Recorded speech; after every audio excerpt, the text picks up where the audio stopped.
Wa alaykum warahmatullahi wabarakatuh. Wa alaykum salaam wabarakatuh. Maisha yako umeshakuwekeza wapi? Kuwekeza nini? Kuwekeza tu. Maisha yake hapa kwenye maisha yake. Sio kijiweni, acha tujibu kijiwe jiwe. Jamani, leo siku nyingine tena kwenye kijiwe chetu halal. Nitupe yule. Anza tena. Amchelewi. Amchelewi kusema ulikuwa utulii, ulikuwa umeshikashika vijiti. Wachezea vijana. Wewe? Na nywele nishachana. Na ndevu nishachana. Na wadau wetu wengine tupo na kijana Twaha Lee. Sisi tunaweza kumuita Twaha Lee. Sasa hii Lee imetokea wapi? Jamani. Kwa sababu alisoma China. Alisoma China. Jina langu ni Twaha Ali au? Ndio, ukasoma China ndo kaitwa Lee. Haya bwana, tupo na mkurugenzi wa maudhui. TV sio? Star TV. Waliangalia wakosa watu wote wakamwona Ali Mfaume. Hawana Ali Mfaume ya mkurugenzi wa maudhui. Bana brother Ndele, namshukuru Mungu siku nyingine. Tupo hapa na Twaha Lee, mtumishi kutoka Azam TV, Barisa Group. Barisa Group. Big up sana Barisa Group. Kwa matajiri. Tunapata mambo mazuri kutoka Azam TV. Bana, leo tunataka tuzungumzie issue ya uwekezaji. Lakini katika upande wa sukuku. Unajua bwana, sisi vijana wa Kiislamu ambao tunakuwa sukuku. Sukuku. Vijana wa Kiislamu imekuwa ni discussion nzito sana. Marabu ndani ya nyumba. Sikiliza swali kijana. Vijana wa Kiislamu wa kipindi hichi imekuwa ni discussion moja nzito kwamba tunataka tufanye investment wapi? Tunaweza tukapata hela, lakini tunawekeza hela zetu wapi? Umeona? Kwa sababu kila sehemu tunapoenda kuwekeza tunaambiwa ni si halali, ni haramu. Umeona? Ukitaka kwenda kuwekeza kwa mfano kama kwenye DC, kampuni halali ni mbili tu. Umeona? Tukitaka kwenda sijui labda kuna hiyo inaita serikali, mfuko wa serikali, UTT AMIS. Umeona? Kutokana na principles zetu pia. Al-Habib Muarrab. Wa alaykum salaam wa rahmatullahi wa barakatuh. Hapa wana anachanganya vitu, unajua huyu ashaanza kazungumza sukuku. Alafu kaenda kwenye huyu sasa ameshauliza kuhusiana sukuku hapo, kisha changanya na DC, sijui kuwekeza kampuni mbili. Ashakuja kwenye UTT. Editing unapata kazi. Hiyo editing ndio hivi. Ndio mdalo editing ndio unaibiwa gari. Hivyo ni vitu alivyozungumza kwanza ni vitu vitatu tofauti. Mimi nimezungumza vitu vitatu tofauti, lakini ninakusanya kwa pamoja uwekezaji. Sawa, DSC kazungumzia soko la hisa. Yaani UTT zinaitwa collective investment schemes. Maana yake sasa sio sukuku, anachozungumzia ni uwekezaji. Mimi nazungumzia kiujumla. Swali langu, kwa hiyo shida yenu mnataka kujua mwekeze wapi kihalali, vijana wa Kiislamu. Swali langu mimi nakuja. Halali mtu yote hata ambaye sio Muislamu. Unajua kuna watu ni ethical, yani hawapendi mambo ya pombe, hawapendi mambo ya riba. Umeelewa? Yote kwenye uwekezaji. Unajua watu wanadhani kwamba kuwekeza kwenye mifuko ya halali mpaka uwe Muislamu. Hapana, kuwekeza kwenye sukuku mpaka uwe Muislamu. Anawekeza mtu yeyote na hela zake. Wewe njoo na hela zako, sasa kujua hela zako umezitoa wapi. Wewe njoo uwekeze. Kwa hiyo hata kwa hiyo sasa sio Muislamu anawekeza, anaruhusiwa kuwekeza. Asiyekuwa Muislamu anaruhusiwa kuwekeza kwenye sukuku. Anaruhusiwa kuwekeza kwenye halal shares, anaruhusiwa kuwekeza kwenye halal hizi mutual funds, anaruhusiwa kukata bima ya takaful. Umeelewa? Jambo gani lingine ambalo anaweza kulifanya? Anaweza akaenda kaka kwenye, anaruhusiwa kufungua akaunti kwenye benki za Kiislamu. Anaruhusiwa kupata murabaha, anaruhusiwa kupata musharaka, mudharaba, zote huduma zote za benki za Kiislamu anaruhusiwa kuzipata. Sawa. Sasa kijana sasa hivi ambaye amejipata na hela yake kama milioni 10, milioni 20, ametafuta sana sehemu ya uwekezaji. Akienda benki akiweka fixed deposit haramu. Akienda ngoja hapo, unajua maswali yako na mwingine unavuruga mpaka unavurugika. Akienda benki conventional, si ndio? Sasa sema tu benki zipo na benki za Kiislamu na zina fixed deposit. Sawa, benki mimi nazungumza benki conventional. Benki ambayo si ya Kiislamu. Sio ya Kiislamu. Au ukiweka ile fixed deposit yako wanakupa kutokana na interest. Haifai. Akienda kwenye makampuni mengi ambayo wana public shares zile, kuna makampuni ambayo screening inawakataa. Public listed companies. Public listed companies inawakataa kwenye soko la hisa. Hivi ile IPO ina maana nini? Ile inaitwa initial public offering. Yaani wakati kampuni inavyokuwa listed kwa mara ya kwanza, umeelewa? Au sukuku inavyoingia kwa mara ya kwanza, sawa, au ETF inapokuja kwa mara ya kwanza, inachukua kama mwezi mmoja hivi. Hapo kuna watu Malima mtapoteza point. Sawa. Nikwambie. Kijana ambaye ana hela yake ya kufanya investment. Unateseka mdogo wangu. Nateseka sana. Sijui niende kaekeze wapi, hiyo ndio shida. Nina hela yangu milioni 10, Sawa, sasa kuna maeneo subiri, nataka niende katika hizi katika uwekezaji. Kuna issue ya sukuku. Kwanza ielezee kwanza kiufupi sana. Elezea kwamba sukuku ina kijana anaweza akainvest vipi kwa sukuku na akafaidika nayo vipi? Yaani sukuku kwa watu ambao hawajui, malaymans. Yaani watu ambao nachelewa kusema watu ambao hawana akili. Nachelewa kusema watu ambao hawana akili tuanza kujisikia vibaya. Umeelewa? Yaani kwa mtu ambaye yani hataki maelezo mengi. Sio mtaalamu sukuku kwa maneno machache. Nisikilizeni mnielewe. Kwa maneno machache kabisa sukuku ni nini? Umeelewa? Maneno ambayo mtu yote hata kama mtu ambaye hana background ya finance ataelewa. Sukuku sawa ni uwekezaji. Ukisema siku na sukuku ya benki fulani, sukuku ya benki fulani, sukuku ya kampuni fulani, sukuku ni uwekezaji. Kwanza ni uwekezaji. Yaani nikisema ni uwekezaji inamaanisha sukuku sio biashara. Umeelewa? Sukuku sio kikoba. Sukuku sio nini tu mfano. Yaani sio utapeli. Kwa watu wanahisi sukuku ni utapeli, sijui sukuku nini. Sukuku ni uwekezaji. Uwekezaji maana yake ni kwamba unakwenda unaweka pesa yako, wewe unatoka zako unaweza kulala nyumbani. Unatulia zako nyumbani, unafanya mambo yako, unaendelea na maisha yako, ila umeiwekeza. Ni uwekezaji wa muda maalum. Sawa, miaka 3, miaka 5, miaka 7, umeelewa, na kuendelea. Uwekezaji huu unakupa gawio la faida. Maana kuna mtu anasema gawio ni dividend. Dividend ni gawio lakini sio hiyo. Yaani dividend ni historia yake nyingine. Hili ni gawio la faida ambalo utakaolipata sawa kwa mwaka. Umeelewa? Uwekezaji wa muda maalum ambao unakupa gawio la faida ambalo hili gawio litasemwa kama ni asilimia ngapi. Umeelewa? Inawezekana likawa ni fixed hiyo gawio au inawezekana ikawa ni gawio fulani ni indicative kama tutakuwa tunacheza labda kwenye asilimia 10. Umeelewa? Kwa hiyo kizidi tunaweka kwenye reserve na vitu kama hivyo inaweza kapungua. Sawa. Kwa hiyo lakini kuna gawio maalum ambalo utakuwa unapewa kwenye huo uwekezaji. Mmenipata ndugu zangu hapo? Kwa nini kwanza chake na bondi ni? Tulieni sasa, sijamaliza. Sasa nyinyi mna haraka. Nimezungumza vitu vitatu tu hapa. Uwekezaji wa muda maalum ambao unakupa gawio. Si ndivyo? Naendelea. Uwekezaji huu unakubalika kwa misingi ya sharia.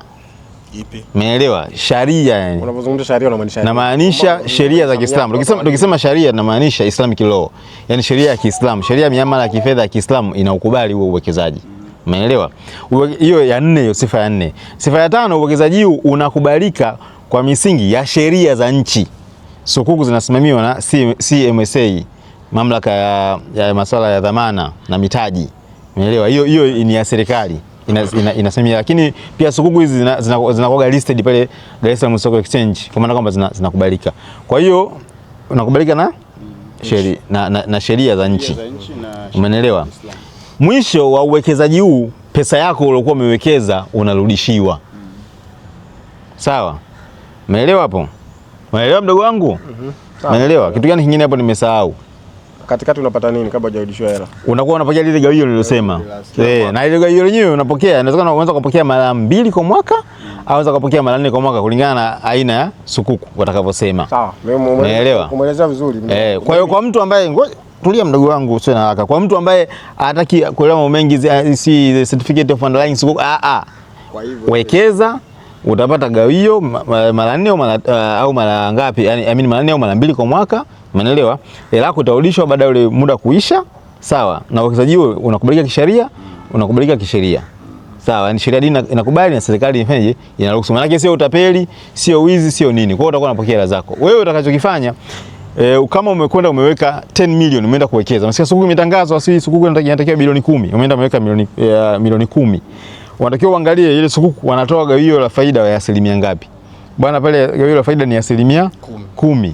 Kwa hiyo unajua kabisa kwamba hapa asilimia 10 kwa mwaka. Kwa ndani ya mwaka mmoja katika milioni 10 yangu mimi nitakuwa napokea milioni 1. Ile milioni 1 itakuwa inaingiziwa kwenye akaunti yako. Umeelewa? Maana yake ni kama faida. Ndio hiyo tunazungumzia, ndio faida. Umeelewa? Kwa hiyo lile gawio lile utapokea kila mwaka. Kama ile sukuku ni ya miaka 5 utapokea kwa miaka 5. Kama sukuku ni ya miaka 7 utapokea kwa miaka 7. Kama ni miaka 10 utapokea kwa miaka 10. Mwaka wa mwisho unapokea ile gawio lako na unarudishwa ile milioni 10 yako ulikuwa umewekeza mwanzo. Sasa mimi na kitu kimoja kwa wale watu ambao unajua kuna watu wengine wanataka waielewe sukuku kupitia bonde. subiri, umeona? Yani unabidi utoe utofauti kati ya sukuk na bond. Mfano, mtu anachukua pesa yake milioni 10, anaenda kuweka bond. Akienda kuweka bond, naye anakuwa analipwa hivyo hivyo kila baada muda analipwa, lakini pia akiitaka hela yake pia anaipata. Yaani utofauti uko wapi? Utofauti, hem, twende hapa. Haya, kwenye utofauti mkubwa sana. Sawa, ndo twende sasa moja moja. Kwenye bond mtu anaweka hela na akati ameweka hela, kila baada ya muda naye anapewa hela kama gawio. Sawa, mimi nishakuelewa. Yaani wewe mdogo wangu, kwa maneno machache, unajua tangu umeibiwa gari umechanganyikiwa na unaongea sana. Umeelewa? Kijana kaibiwa gari, ndio hivyo, tumwombee dua. Tumwombee dua apate T339 DXQ. Apate gari yake Karina. Majanga jamani. Ndio hivyo. Twende hapo kwenye bond. Bond ni kwa Kiswahili ni hati fungani. Umeelewa? Ni hati ambayo imefungamanishwa na deni. Mfano wa bond ni? Umeelewa? Mfano wa bondi unamaanisha mfano wa mfuko wa bondi kwa Tanzania. Mfuko wa bondi ni bondi. Yani zipo ambazo zinakuwa kuna bondi za serikali, kuna bondi za wanaishu mara nyingi. Nataka hizo. Kuna bondi za mabenki wanaishu. Washatoaga Samia ile nadhani Samia bonds ya. Mimi nataka mfano kama hiyo watu wapate kuelewa. Sawa, hizo tunaziita bonds. Umeelewa? Kwanza bonds ni haramu. Bila maneno mengi. Haramu. Umeelewa? Bond ni hati fungani ambayo nasema ni hati fungani kwa Kiswahili. Maana kwa hati fungani ni hati ambayo imefungamanishwa na deni ambayo wewe umewakopesha yule ambaye ameissue bonds. Kwa hiyo mahusiano baina ya yule aliyeissue bonds na wewe uliyekwenda kuwekeza ni deni. Umeelewa? Ni mtu, ni mkopeshaji na mkopeshwaji. Sawa. Deni hili huyu aliyekopesha anatarajia kwamba atalipwa nini? Interest. Atalipwa riba na yule aliyekopesha. Umeelewa? Riba hii atalipwa haijalishi itakapokuwa vyovyote, lakini ile riba lazima ifanye ilipwe. Kwa sababu yule anaenda kutumia zile hela baada ya kuwa amepikia deni. Huyu huko anawekeza, hataki kujua anaenda kufanya kitu gani. Umeelewa? Siku hizi kidogo unaweka mara infrastructure mara nini vitu kama hivyo. Maana yake ndele taratibu. Kwenye kujua unakwenda kufanya kitu gani ndio kunapelekea moja iwe haramu na nyingine iwe halali. Huko tutakuja. Umeelewa? Hiyo ni mojawapo ya vigezo. Mojawapo ya vigezo, purpose naita. Purpose kwenye sukuk lazima tujue purpose ni nini. Umeelewa? Lakini kwenye bond hiyo wala sio issue. Serikali wana issue bonds, benki wanaweza wakaissue bonds fani kaita tu bwana Mfaume bonds. Umeelewa? Watu wanakuja kuangalia, wanataka kujua ni nini, wanaangalia tu hii benki gani. Hii CH bank, yani benki tunaiamini wanaangalia tu rate ngapi? Rate ngapi? 13. Umeelewa? Shilingi ngapi mtu anatia yake, anajua mimi nitakuwa napokea zile returns. Ajai utafanya nini na hizo hela? Wewe utajua mwenyewe. Umeelewa? Kama kuna regulations zipo zitafuatwa huko, lakini huko sio kazi yako. Muhimu kama utakuwa unapokea unachopokea. Kwa hiyo kwenye bonds vile vile utakuwa unapokea gawio kila mwaka vile kama mara 4 au mara 2, na mwisho wa ile bondi inapokuwa inaisha, kama ni ya kuisha unarudishiwa. Na una uwezo wa kuuza ile bondi yako. Kwa mfano kama wekeza unaweza kufanya, una uwezo wa kuuza. Tukija sasa kwenye kesi ya sukuk ni kwamba sukuk haiko hivyo.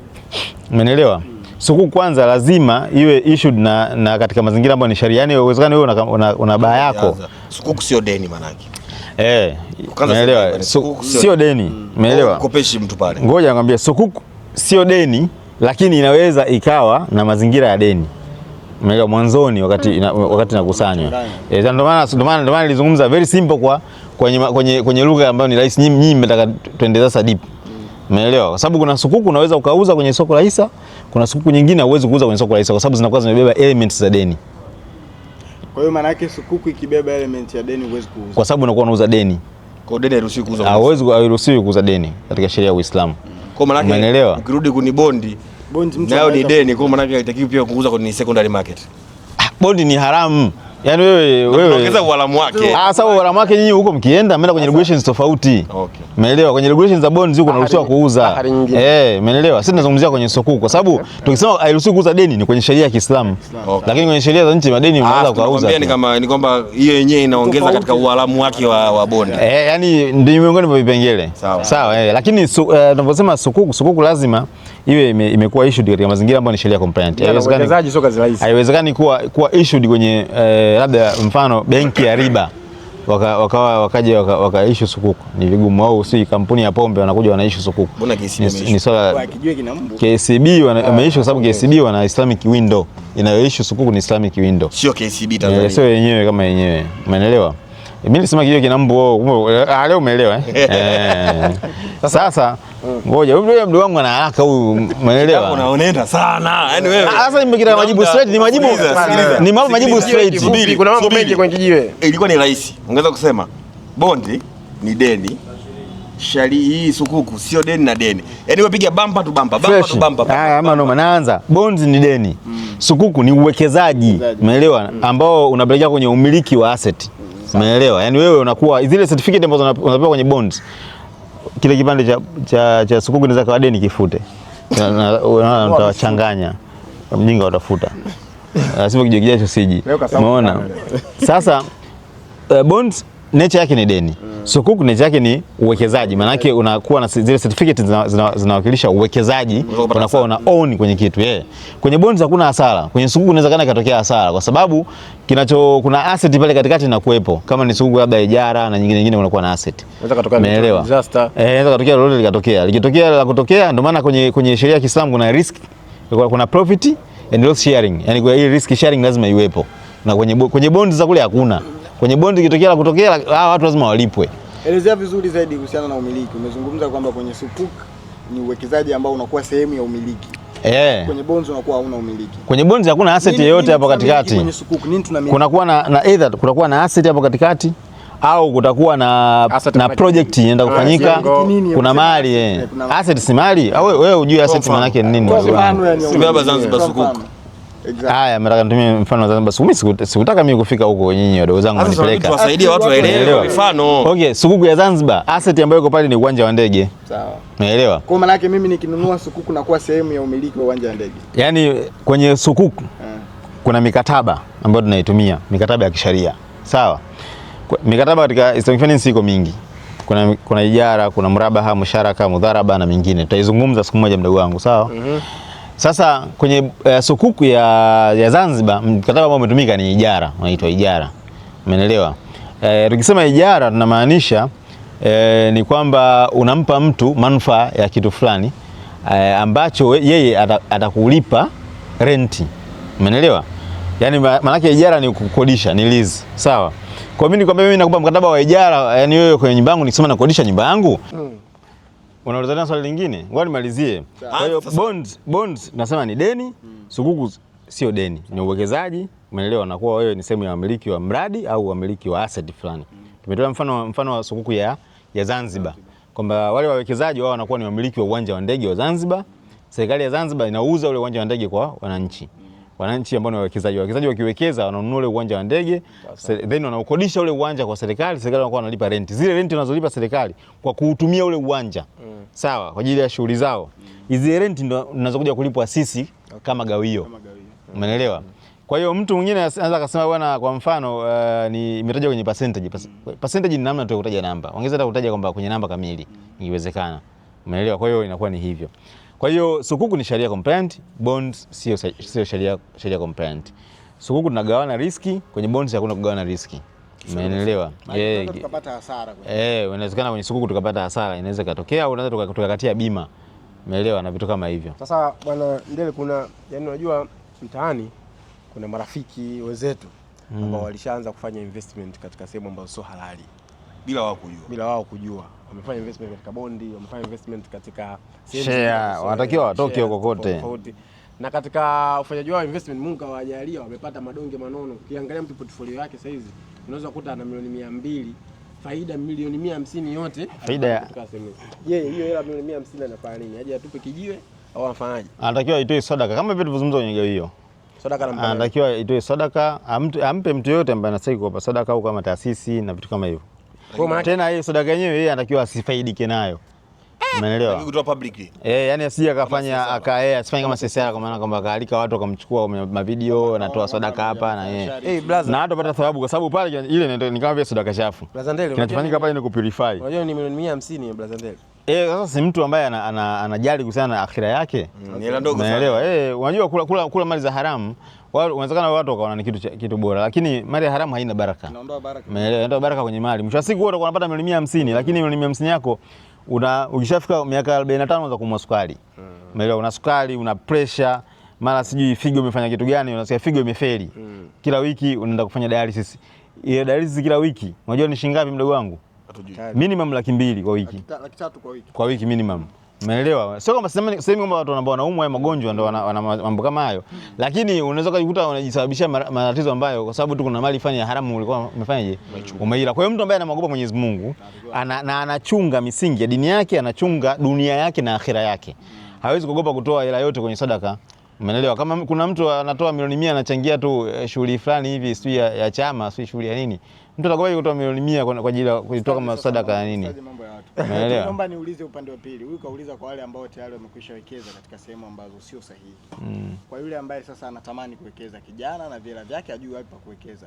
Kwanza kununua sukuku, taratibu ukoje? Yani mpaka mtu anasema na yeye amewekeza katika sukuku. Iwepo sukuku ambayo imetangazwa au sukuku ambayo inauzwa. Yani inauzwa, kwa mfano kuna mtu ana sukuku yake alikuwa nayo anaiuza au imetangazwa kama hivi. Mfano kama sasa hivi kuna sukuku ambayo inaenda kutangazwa hivi karibuni.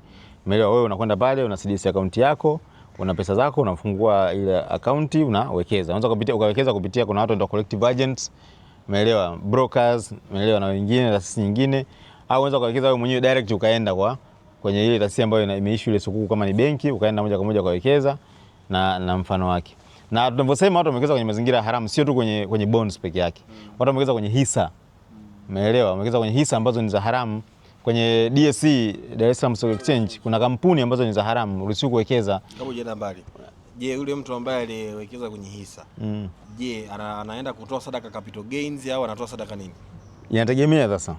Umeelewa? Kwa sababu kwenye hisa kuna vitu viwili. Kwanza, uelewe kwanza kuna kampuni ambazo ni za haramu. Umeelewa? Kampuni ambazo ni za haramu, hii topic inayo ilikuwa inatakiwa iwe pana kidogo, lakini hamtaki maelezo mengi wadogo zangu, ndio hivyo. Lakini tukisema kwenye soko la hisa kuna kampuni kwenye mambo ya sheria tunataka kuzigawanya kampuni kwenye makundi matatu. Kundi la kwanza, kuna kampuni ambazo ni za haramu pure. Kampuni inayouza pombe. Kampuni inauza sigara. Hata kama watu wanasema sigara sio haramu, mtajua wenyewe.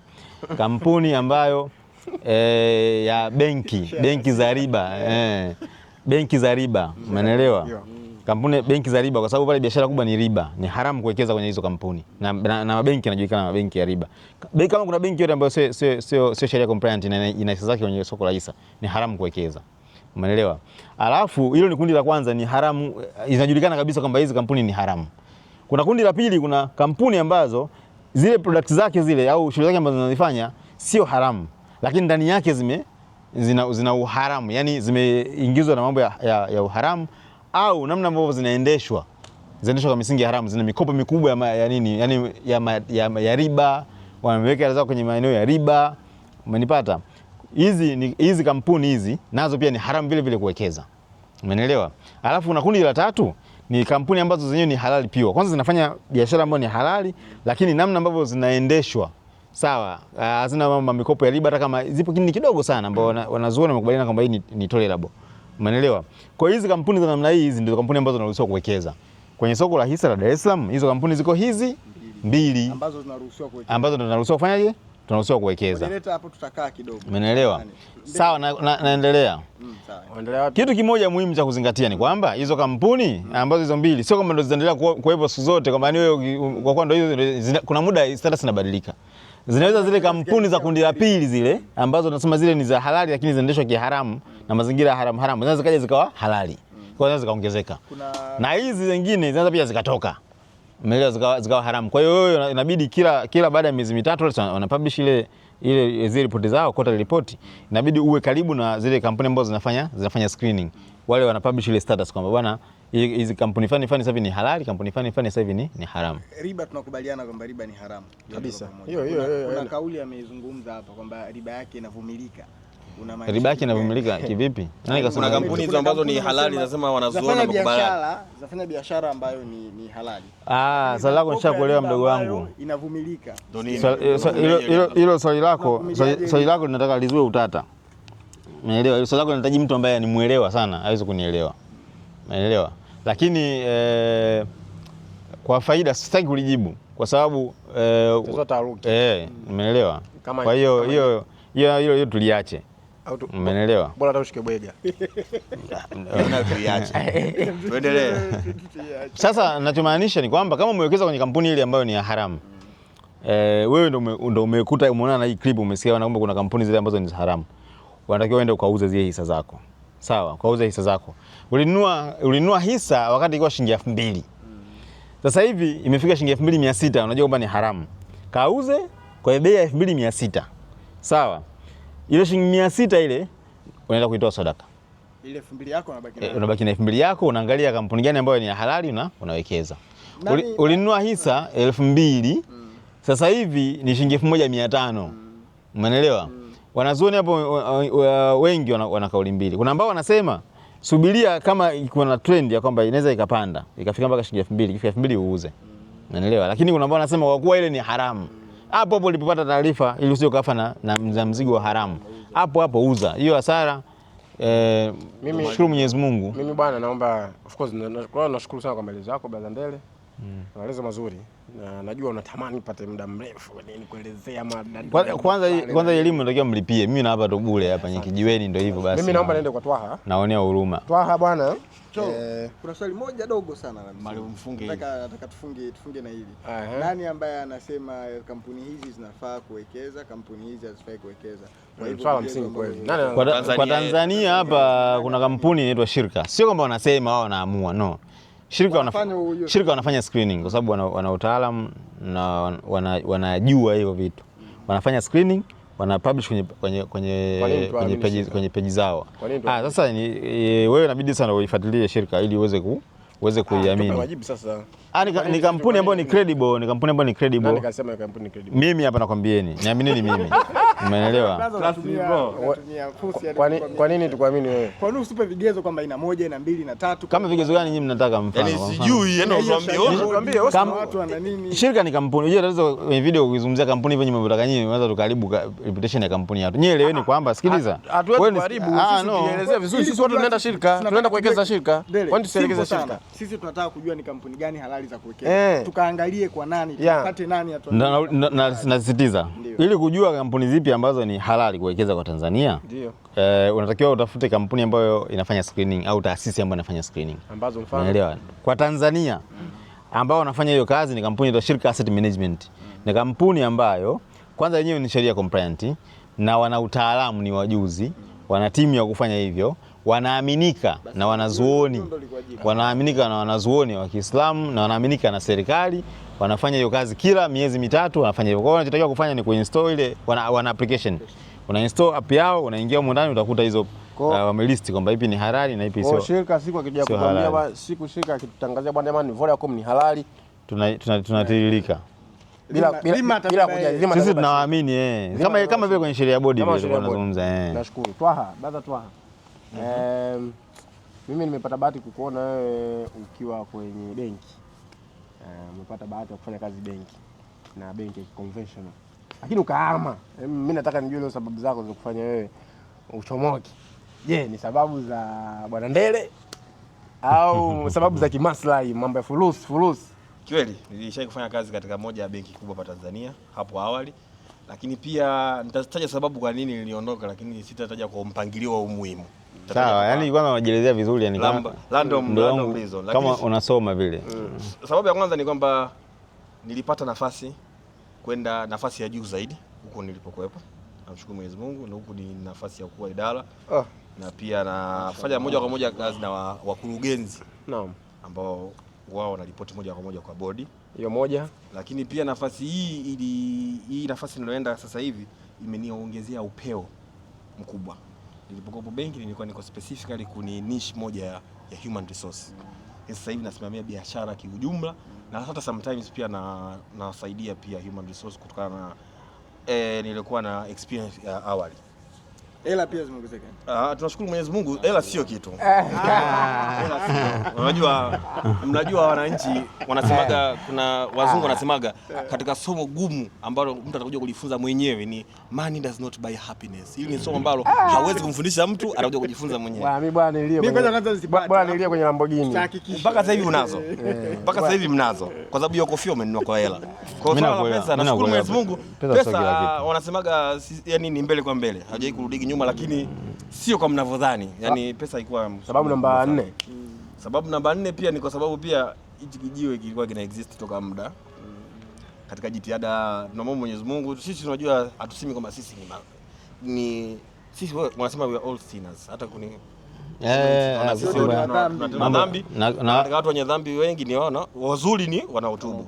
So obviously enzi hizo awali miaka khata, zamani tulikuwa hatujui hivi vitu na kuzidi kujifunza na mimi naweza ngasema Mwenyezi Mungu amenijalia, kwa sababu katika kuondoka kwangu sikuondoka kwa sacrifice, kwa sababu nilikuelezea hizo sababu za kwanza kwamba nimegrow, nafasi ni nzuri zaidi, opportunity better zaidi. Kwa hiyo mimi nasema namshukuru Mwenyezi Mungu amenipa opportunity ambayo ni very reasonable kwangu, very good opportunity, na pia nimeondoka katika hiyo scenario. Kwa hiyo hizo ni sababu kubwa bila mpangilio wote wa umuhimu. Inspiration ya kuhama, nini kilikusukuma? Ulitamani kutoka mwenyewe ama kuna kitu kilikuwa kinakusukuma kwamba unatakiwa utoke huku uende sehemu nyingine? Sasa sijui urefu wa hii video, lakini hii huwezi amini kwamba mimi naamini kwamba ni Mwenyezi Mungu amenijalia, kwa sababu hivi huenda unajua sisi wa mama zetu wanatuombea sana dua usiku. Sana. Bila hivyo utoboi. Mimi najaribu kusemaga kwamba wazazi wetu wakikeshaga huko usiku wanatuombea sana, ndio maana sisi tunaendelea kusurvive. Mimi kazi niliyoipata nilikosa. Ilitangazwa alivyonitumia Nasr, nakumbuka alinitumia kazi. Hata amenitumia kazi deadline jana. Ile kazi nimeshachelewa. Ile kazi ilivyotangazwa mimi wakaenda ule mchakato, wakafanya mchakato wote, wakakosa mtu, wakatangaza ile nafasi tena kwa mara ya pili. Nilivyoona nikadhani ili tangazo ndio lile, lakini kwa sababu deadline iko mbele, basi nika apply na Allah Karim. Process ilikuwa fupi sana, yani ilikuwa ni ndani ya wiki 2 nishapata majibu. Yani wewe hukuogopa kwamba deadline imepita? Yes. Wewe ukaomba hivyo hivyo? Deadline ilipita.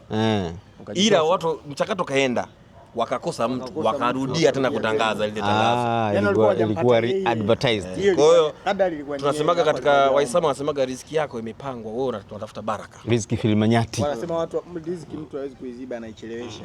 Kwa alichelewesha. Haijachelewesha, Mwenyezi Mungu ndo anachelewesha. Na mimi nasemaga riziki siku zote ya binadamu imepangwa. Ndio maana nasema money does not buy happiness. Sisi hatutafuti hela, tunatafuta baraka kwenye pesa. Hela ishapangwa. Mungu ashajua kama kesho utakuwa na bilioni au leo utakuwa na milioni 1. Kwa basi hiyo nafasi ikatokezea, nikaipata na mimi kwa sababu obviously tayari kipindi hicho tayari nishapata kijana wetu Ndele ameshaendelea kutupika kiimani na vitu. Kwa hata hivyo nafasi nimemsema sana kwamba atoke kwenye conventional, atafute sehemu ambayo ni halali. Mashallah.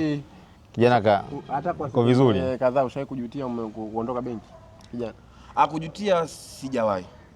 Kwa sababu uzuri wa kumwamini katika Mwenyezi Mungu pamoja na mafurusi yale. Unajua msichanganye mafaili. Naambia ni lesson kubwa ambayo unajua kujifunza ukishapata hela. Sio kama nina hela, naendelea kumwomba Mwenyezi Mungu anijalie hela. Lakini kuna akhera. Kuna kasafari hapo katikati. Unapitia ni Mwenyezi Mungu akikushika kuna ile unapata kushui ghafla from nowhere, unapata imani kubwa. Ukitapata ile imani, kwa sababu imani sinapanda na kushuka. Ukishakuwa juu unahakikisha unafanya kila kitu ambacho kinachotakiwa. Uza share zako zote hapo hapo. Kwa sababu ukishuka inauma, lakini kwa sababu unakumbuka sababu uliofanyia. Na mimi mwisho wa siku najaribu kusema kwamba sijutii, kwa sababu Allah amenijalia sakina kwamba nilipoenda huko mbele amenisaidia. Sijutii, sio kama na kwamba eti sikosi mpaka sakina unayo. Tunashukuru Mwenyezi Mungu. Na hii alhamdulillah. Na hii sio kama nasema kama vile kujionyesha ria. Sawa, najaribu kuinspire watu. Sisi tumekuelewa. Sisi tumekuelewa. Nataka nijaribu kuinspire. Kuna watu mtu mwingine anaweza akasema najutia, hamna kujutia. Kitu ambacho ukifanya kwa ajili ya Mwenyezi Mungu, kwa sababu kuna watu zamani enza Mtume Muhammad sallallahu alaihi wasallam, watu wanakuja kwenye Uislamu wanapoteza kila kitu. Kabisa. Lakini sisi unatamani ungekuwa katika hiyo nafasi ili upate kubashiri pepo. Ndio hiyo kwenye hisa. Wao sisi hisa zangu milioni 150. Watu wameacha vitu vyao Maka, wameacha kila kitu, wameubeba tu ule Uislamu. Kwa mimi nataka tu Uislamu, kaenda nao Madina. Dakika chache nadhani naona jua linazama. Bwana angetuambia ushauri kwa ndugu zetu, kwa vijana ambao wapo sehemu kama hizo. Yeye kwa sababu tayari yuko na tafutia mtu matatizo. Kwa nzuri. Kama ambavyo Ndele alimnasihi. Yeye akatoka, yeye pia anaweza kaa nafasi ya kuanasiwa. Lakini pia anaweza kuzungumza. Hili swala mimi nitasema kwa wepesi na kwa msisitizo. Hili jambo linaanza internally. Umeelewa? Leo unaweza kujua jambo fulani ni haramu na bado tukaliendea, na sisi hatusemi kwamba tuko absolute kulia majambo. Kuna watu wasikiza muziki, hizo ni haramu. Kwa mimi siwezi kusema kila mtu anakuwa na haramu zake kazichagua. Haramu zake wenyewe. Na haramu tunakubaliana ni kutokula nguruwe. Lakini kuna vitu vingine ambavyo haramu nyingi nakubali. Lakini hichi sitaki kusema kwamba namkondemu mtu yote ambaye anafanya kazi benki sasa hivi. Kwa sababu gani? Kwa sababu mwisho wa siku inabidi kwanza ianzie from internally. Lazima huyo mtu kwanza atafute dini, asome, ashibe. Katika dua nilofundishwa na marafiki zangu, sawa, aliniambia Mwenyezi Mungu, naomba nijalie moyo wangu ukubali dini. Kwa sababu dini nayo usipokuwa nayo mwanzoni, kuikubali ni shughuli kubwa sana. Kwa ukishaikubali ile dini, hata mimi nikwambia leo hii sasa bwana, achana hiyo kazi unayofanya, tafuta kazi nyingine ambayo ni ya msingi. Ni rahisi wewe kulifikia. Uulizi mara mbili. Yes. Lakini kama bado hujasoma dini, haujaikubali dini, itakuwa ni ngumu kwa sababu ili jambo lilikufanya ni kutokana na imani. Na sio maslahi. Na sometimes kuna mtu mwingine anaweza akapata hili jambo akaondoka kwenye jambo kama hili ambalo ni haramu, akapata matatizo zaidi.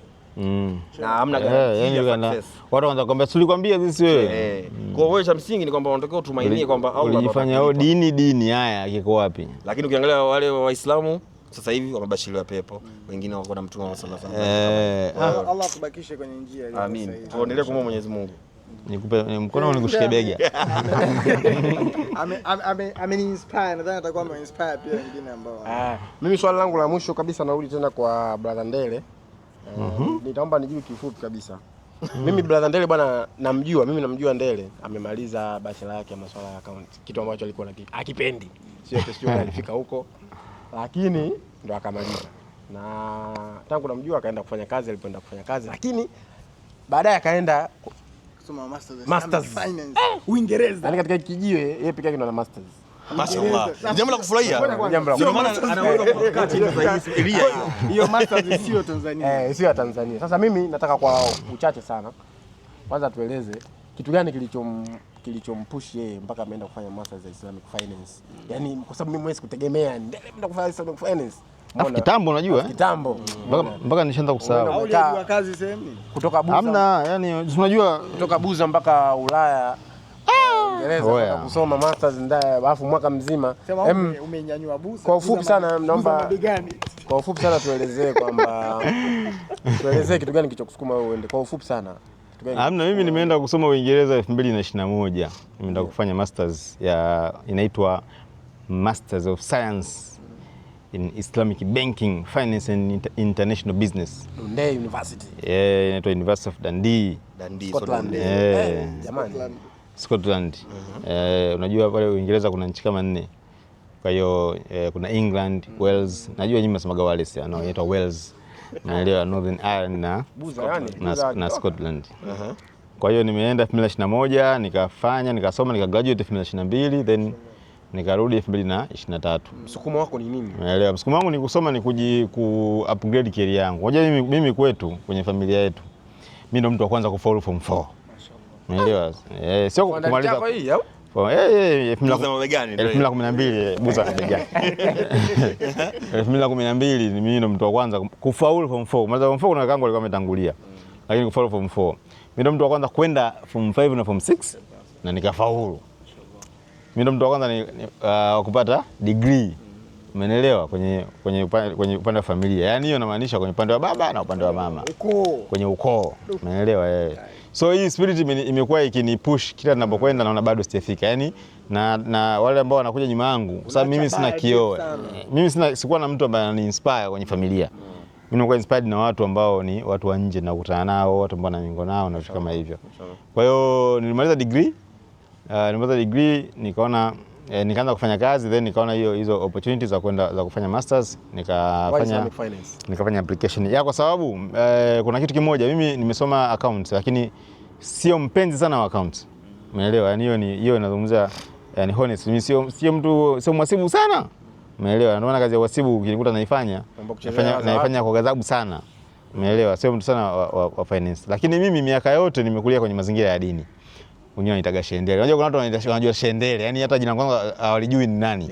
Mimi nimeshangaa sana. Yani anakuamini kama wewe shehe yani. Sasa mimi shehe lakini mimi nimeshangaa kwa maana unikubali. Masters Scotland. Sio hata Madina. Kwa hiyo kwa nini umesoma Scotland na soma dini? Kusoma dini Ulaya baada ya kwenda kusoma sawa. Umeona? Sasa kwa hiyo yale mazingira ya kulia kwenye dini. Sasa nimesoma madrasa nyingi, nimesoma kwenye mazingira tofauti kwa nikawa nafanya vitu vingi, afu kwenye hizi taasisi za kielimu ambazo nimepita nilikuwa nashika nafasi nyingi za kiuongozi. Upige mlango wa 4 hapa fresh. Umeelewa? Endelea. Hiyo vitu mambo yangu mambo ya maulidi na mimi rafiki yangu. Endelea. Abitadul imra bismillahi alia. Basi. Sajiram faidal barakati. Endelea basi. Umeona, kwa hiyo hivyo vitu vyangu sawa. Kwa hiyo nilichokiona ni kwamba natakiwa ni upgrade, lakini naenda ku upgrade kwenye kitu gani? Kwa hiyo nilivyoona kuna kitu kinaitwa Islamic finance. Ni finance lakini ni ya Kiislamu. Nikaona hapa hii ina line na mimi. Nimesoma issues za accounting ni finance. Sawa. Nafahamu dini, mimi sio shekhe. Kwa hiyo nikaona ngoja niende kwenye hii level, kwenye ile eneo ili nitasaidia umma fulani kuweza kuwaelewesha na kuwasaidia kuepukana na hizo. Lakini mimi nilitegemea brother Ndele ungeenda kusoma Madina. Kwa nini Ulaya? Yani sasa kwanza jambo la kwanza chuo namba 1 cha Islamic Finance kipo Malaysia. Umeelewa? INSAFE kinaitwa. Sio Saudia. Sio Saudia, kipo Malaysia. Okay. Chuo namba 2 kipo Uingereza. Ni Durham University. Umeelewa? Chuo mimi nilichosoma ni chuo namba 14 I think duniani kwa Islamic Finance. Umeelewa? Kwa hiyo ukiniambia kwa nini sienda kusoma Madina, sio kwa sababu nimechagua ni chuo namba fulani. No, kwa sababu kwanza kule nilipata partial scholarship. Lakini pia ndo nafasi ilipokuwa imepatikana na kwenda Uingereza kwa mimi katika mazingira ambayo nimetokea nimekulia hakikuwa kitu ambacho sikuwahi hata kuimagine. Inawezekana mtu mwingine amewahi hata kuenda hata Dubai. Umeelewa? Sikumbuki kama ilishakuwa hata ni ndoto. Umeelewa? Yaani unajua ndoto unajiona unawaza kwamba sikuwahi hata kufikiria kama nitaenda Uingereza. Lakini nimefika na ndio maana sikuwa na mpango, kwa hiyo hata sienda na mpango wote. Ulilala mazingira yalinishinda naweza kukaa huko. Umeelewa? Kwa hiyo nimeanza process ya mwanzo. Mimi nimeomba scholarship mwaka 2019. Nikapata 2020. Umeelewa? Ilikuwa niende 2020 mwanzoni, nikaisogeza mbele. Umeelewa? Nimekwenda 2021 mwishoni mwezi wa 10 tarehe 16 mimi naondoka Bongo hapa na passport yangu. Kwa nimeomba 2021 nikaanza process za kufanya mchakato wa kuondoka. Nimeanza taratibu nikaanza kukusanya kitu kimoja. Nikaenda nikaomba visa, nikapata visa, nikaanza kutafuta nauli. Nikaongea na bosi wangu akanisaidia, nikapata yaani ni hivyo mpaka naondoka hapa mimi tayari na vitu na vitu kadhaa ambavyo vimeshakamilika. Kwa hiyo ilikuwa ni safari ambayo mimi nilikusudia. Wenzangu walienda kutafuta maisha. Of course na mimi nilipofika niliona kuna hiyo chance ya kutafuta maisha. Lakini target yangu ilikuwa ni kwamba nisome. Ndio maana sikutaka tena kuendelea kufanya kazi za viwandani na kazi za ovyo ovyo. Kwa sababu tayari nimeshasoma. Kurudi kwangu mimi Bongo kuja kuwaelezea nyinyi kwamba msiwekeze kwenye hisa za haramu kwenye soko la hisa la Dar es Salaam. Mimi naamini inshallah nitapata thawabu. Umeelewa? Nipo kwenye mchakato wa kufanya PhD. Kwa hiyo na miongoni mwa target zangu ni hivyo, kwa maana kuna kingine baada ya PhD ukimaliza pia nakitaka. Profesa. Umeelewa? Yani kama kuna kingine ukafundisha sasa. Kwa hiyo napenda dua nifanye PhD inshallah. CPA ulimaliza? CPA sijamaliza. CPA nayo. Funga kama unafunga. Sisi bwana tunashukuru na sisi tunakuombea dua kwa Mwenyezi Mungu. Uwe na elimu kubwa. Mimi inshallah. Nataka sasa nikasome lugha ya Kiarabu, nisome na sharia. Nikafanya sharia afu nataka nisome na sheria. Nataka nifanye na bachelor of law. Ukirudi huku upige picha, video tulikoni. Ushakuwa shehe. Jamani, shukrani sana. Until next time.